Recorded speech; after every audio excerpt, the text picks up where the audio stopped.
Masu kallo assalamu alaikum, barkanmu da wannan lokaci, barkanmu da haduwa a cikin takaitattun labarai daga nan gidan talabijin na Matashiya.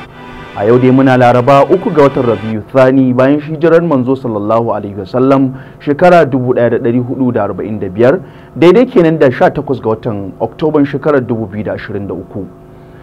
Shugaban kasar Najeriya Bola Ahmed Tinubu ya amince da nadin Jalal Ahmed Arabi a matsayin sabon shugaban hukumar aikin hajji na kasa na Hakon.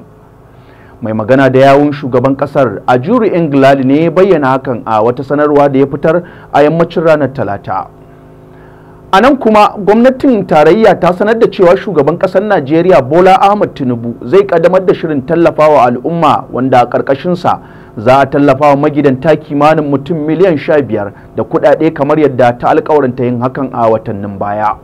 Aƙalla naira 25,000 za a tallafa wa kowane magidanci a tsawon watanni 3 domin rage zafin talauci. Shugaban Majalisar Koli ta addinin Musulunci kuma Sarkin Musulmi a Najeriya Alhaji Sa'ad Abubakar na uku ya yi kira na gaggawa ga ƙasashen musulmi a faɗin duniya kan buƙatar sanya bakinsu don buɗe hanyoyin da za su isar da abinci da sauran abubuwan buƙata ga Falasɗinawa a yankin Gaza. A cikin wata sanarwa da mataimakin sakataren majalisar Profesa Shalisu Shehu ya sanya wa hannu, ta bayyana takaicinsu kan irin halin matsi da al'ummar Falasɗin ke ciki da kuma toshe hanyoyin da za su sadar da su wajen samun abubuwan tafikar da rayuwa. A nan kuma rundunar 'yan sanda a jihar Kano ta yi kira ga sauran 'yan daba da su miƙa kansu, ta yi kira da sauran 'yan daba da ba su miƙa kansu ba da su tabbatar sun kai kansu domin inganta rayuwarsu.